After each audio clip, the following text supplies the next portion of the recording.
महादेव शिव शंभु पार्वती। जिंदगी ले रही है यू टर्न।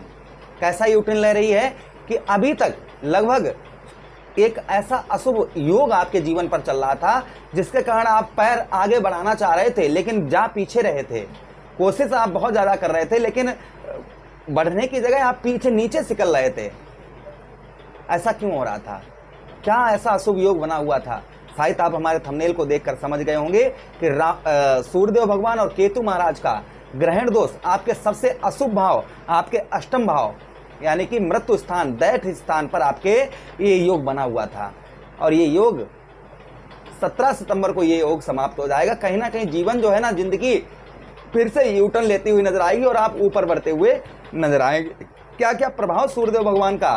क्योंकि सूर्य और बुध का राजयोग आपके ठीक कौन से भाव? आपके नवम भाव पर बनेगा। सूर्य और बुध का बुधादित्य राजयोग आपके नवम भाव पर बनेगा। साथ ही साथ एक निगेटिव बात भी होगी। निगेटिव बात क्या होगी कि सूर्य जो है ना शनि को देखेंगे सप्तम दृष्टि से, और शनिदेव महाराज सप्तम दृष्टि से देख ही रहे हैं। तो सूर्य और शनि का आमना सामना होगा, जिसका प्रभाव क्या होगा, इन सभी बातों की चर्चा हम विस्तार पूर्वक अच्छी तरीके से अपने मकर राशि के दर्शकों के लिए इस प्रोग्राम में करने वाले हैं। चलिए प्रोग्राम को प्रारंभ करते हैं, समझने का प्रयास करते हैं। एक चीज क्लियर कर दें, आप बहुत सारे लोगों का प्रोग्राम देखते होंगे, कोई ये बात नहीं बताता होगा। आपने जितने लोगों का प्रोग्राम देखा है, क्या वो बातें सत्य हुई हैं? नहीं हुई होंगी। कुछ चीज़ों पर प्रभाव पड़ा होगा। ऐसा क्यों होता है? आप मैं अपनी भी बात कर रहा हूँ यहाँ पर। काफ़ी लोग तो ऐसे ही वीडियो बना देते हैं कि आप बस व्यू आ जाए। मैं व्यू के लिए वीडियो नहीं बनाता हूँ, मैं सत्यता को बताता हूँ कि देखिए आपके कुंडली में सूर्य की स्थिति क्या है, बाल अवस्था में है, युवा अवस्था में है, या किशोर अवस्था में है, या फिर जो है वृद्ध अवस्था में है। अब जैसी कुंडली में आपके सूर्यदेव भगवान की स्थिति होगी, जो मैं फलादेश कर रहा हूं, वैसे ही प्रभाव आप पर पड़ेंगे। किसी पर ज्यादा पड़ेंगे, किसी पर कम पड़ेंगे, किसी पर बहुत कम पड़ेंगे और किसी पर बहुत ज्यादा पड़ेंगे। तो एक जैसा, क्योंकि एक राशि का एक व्यक्ति इस संसार में नहीं है, एक राशि के करोड़ों लोग होते हैं, तो एक जैसा प्रभाव सभी पर पड़ना इम्पॉसिबल है। इसलिए आप जो है थोड़ा सा कहते हैं कि लॉजिक बात बतानी चाहिए। ऐसा नहीं कि हाँ बस व्यू पाने के लिए ये होगा वो होगा, ऐसा होगा, होता कुछ नहीं है। तो यहाँ पर हम स्पष्ट आपको बताएंगे। चलिए प्रोग्राम को प्रारंभ करते हैं और समझने का प्रयास करते हैं। एक चीज़ और हम आपको बता देंगे, ये भी कोई नहीं बताता होगा कि सूर्य अगर आपकी कुंडली में कमजोर होंगे ना, तो आपको कुछ चीज़ों का, आपको परेशानियों का सामना करना पड़ेगा। जैसे कि सबसे पहले आपके अंदर आत्मविश्वास की कमी हो जाएगी। एक जो अंदर आत्मविश्वास होता है ना, उस आत्मविश्वास की आपके अंदर कमी हो जाएगी, सबसे पहली चीज़। दूसरी चीज़, प्रेम संबंधों में खटास होना प्रारंभ हो जाएगी। नेत्र और स्वास्थ्य की बात करें तो नेत्र रोग, हृदय रोग, सिर में दर्द, हड्डियों से जोड़ों में दर्द, सूर्य कमजोर होगा तो ये चीज़ें और भी आपको देखने को मिलेंगी। व्यापार, करियर में आपके बाधाएं आएंगी, सरकारी कार्यों, आपके सरकारी कार्य नहीं हो पाएंगे। उसी के साथ ही साथ में पिता के साथ संबंध आपके खराब रहेंगे, कोई सहयोग प्राप्त नहीं होगा। समाज में मान प्रतिष्ठा आपको प्राप्त नहीं होगी। शरीर के अंदर एक ऊर्जा, एक उत्साह की कमी देखी जाएगी। जब सूर्य कमजोर होता है जिसका, उसके साथ में इस तरीके की समस्याएं होती हैं। अब इस तरीके की समस्याओं से निपटारा कैसे जाए, कैसे निपटा जाए, तो उसके लिए कुछ उपाय होते हैं। तो मैं आपको वो उपाय बताऊंगा जो आप आज तक आपको किसी ने नहीं बताए होंगे, जिन्हें आप कर आपको 100% आपको लाभ होगा ही होगा। चलिए प्रोग्राम को प्रारंभ करते हैं, समझने का प्रयास करते हैं। सबसे पहले आपके नवम भाव, नवम भाव क्या है? आपके भाग्य का स्थान है। सूर्यदेव भगवान आपके नवम भाव पर आपके भाग्य में आपके वृद्धि करते हुए नजर आएंगे। आपके भाग्य को यहाँ पर, और भाई जब भाग्य का साथ मिलता है ना, तो व्यवसाय भी उत्तम अच्छा चलता है, लाभ भी उत्तम अच्छा होता है, खर्च कम होता है, मानसिक कष्ट परेशानी कम होती है, धन का, परिवार का सुख प्राप्त होता है, साहस बढ़ता है, सुख, जीवन में सुखों में वृद्धि होती है, बुद्धि अच्छी कार्य करती है, शत्रुओं का प्रभाव नहीं रहता है, और दाम्पत्य वैवाहिक जीवन अच्छा रहता है, कार्यों में रुकावट का सामना नहीं करना पड़ता है जब भाग्य का साथ मिलता है। तो ऐसा ही कुछ समझिए कि जब भाग्य का साथ मिलेगा ना, तो आपका बिजनेस, व्यापार, ये भाव अच्छा रहेगा।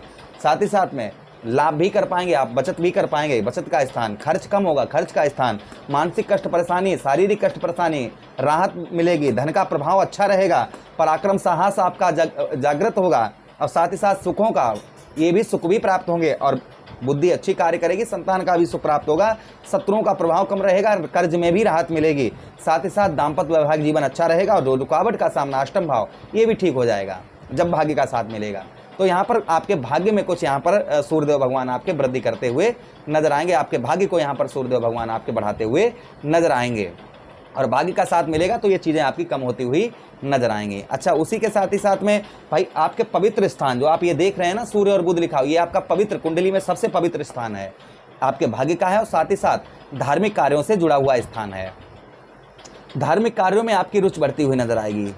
भाई जिस तरीके से भगवान श्री हरि को नारायण कहते हैं, वे सूर्यदेव भगवान को हम सूर्य नारायण कहते हैं। तो भाई नारायण साक्षात नवम भाव पर बैठे हैं, तो आपका पूजा पाठ धार्मिक कार्यों में आपकी रुचि जो है वह रुचि बढ़ती हुई नजर आएगी। धार्मिक कार्यों में पूजा पाठ में आपके जो रुचि नहीं बढ़ रही थी, वह रुचि आपकी बढ़ती हुई नजर आएगी। यहाँ पर ये सूर्यदेव भगवान का प्रभाव आप पर उत्तम अच्छा देखने को आपको इस बीच में मिलेगा। अच्छा, उसी के साथ ही साथ आगे हम बात करते हैं सूर्यदेव भगवान की। तो सूर्यदेव भगवान का और प्रभाव आपके जीवन पर आपको देखने को मिलेगा। आपके नवम भाव पर यहाँ पर पिता के साथ देखिए अनमन रहेगी, इस चीज़ को मान के चलिएगा। पिता के साथ में अनमन रहेगी, पिता से कम सहयोग प्राप्त होगा। उसी के साथ ही साथ भाइयों से भी आपकी अनमन रहेगी, भाइयों से भी आपको कम सुख प्राप्त होगा। इस चीज़ का थोड़ा सा ध्यान रखिएगा। अच्छा, उसी के साथ ही साथ आगे हम बात करते हैं शत्रु आपके जो है ना, आपके दुश्मन जो हैं, आपके जो शत्रु हैं वह शत्रु परास्त होते हुए नजर आएंगे। जो आपके दुश्मन हैं, आपके शत्रु हैं, शत्रुओं पर आपको विजय प्राप्त होती हुई नजर आएगी। यहाँ पर ये प्रभाव कहीं ना कहीं और आपको देखने को मिलेगा। अच्छा, उसी के साथ ही साथ में भूमि का सुख आपको प्राप्त होगा, जमीन जायदाद का आपको सुख उत्तम अच्छा प्राप्त होगा। संतान और पत्नी का भी, बच्चों का आपको उत्तम अच्छा सहयोग प्राप्त होगा और सुख भी बच्चों का आपको मिलता हुआ नजर आएगा। जो संतान का सुख प्राप्त नहीं हो पा रहा था, वह संतान का सुख आपको उत्तम अच्छा प्राप्त होगा। संतान के साथ ही साथ में यश की भी प्राप्ति होगी। और पत्नी से जो आपके लड़ाई झगड़े चल रहे थे, या आप स्त्री हैं, पति के साथ में लड़ाई झगड़े चल रहे थे, तो संभवतः ही वह आपके दूर होते हुए इस बीच में नजर आएंगे। जो आपके पत्नी से आपके अंदर में लड़ाई झगड़े चल रहे थे, वह दूर होते हुए नजर आएंगे।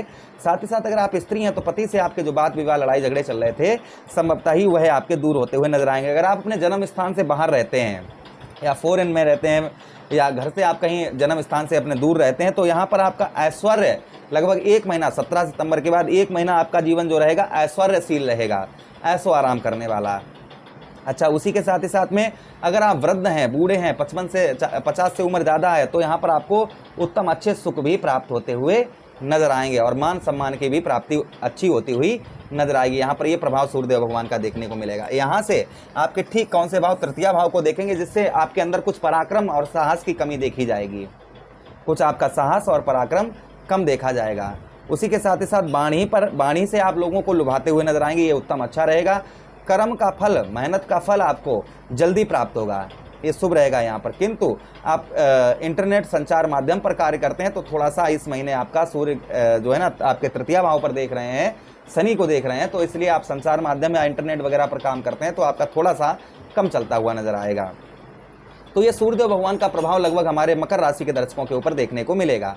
सूर्यदेव भगवान को स्ट्रॉन्ग करने के लिए क्या करना चाहिए, जैसा कि हमने आपको प्रारंभ में कुछ समस्याएं बताई थी, उनको दूर करने के लिए तो रविवार के दिन आप गेहूं का दलिया बनवाइए, उसमें थोड़ा सा गुड़ डालिए और गौ मैया को खिलाइए। इससे सूर्यदेव भगवान का प्रभाव उत्तम अच्छा रहता है। रोजाना सूर्यदेव भगवान को अर्घ्य दीजिए, आदित्य स्रोत पाठ करिए, इससे भी सूर्यदेव भगवान का प्रभाव उत्तम अच्छा रहता है। ओम भास्कराय विद्महे देवाकराय धीमहि तन्नो सूर्यः प्रचोदयाति गायत्री मंत्र करिए, इससे भी सूर्यदेव भगवान का प्रभाव उत्तम अच्छा रहता है। आशा कर रहे हैं वीडियो काफ़ी अच्छा लगा होगा। लगा है तो लाइक कर दीजिए, चैनल को सब्सक्राइब कर दीजिएगा और यह प्रोग्राम अपने मित्र यारों के पास शेयर कर दीजिए। हमें आदेश दीजिएगा। हर हर महादेव, शिव शंभू पार्वती। प्लीज़ चैनल को सब्सक्राइब जरूर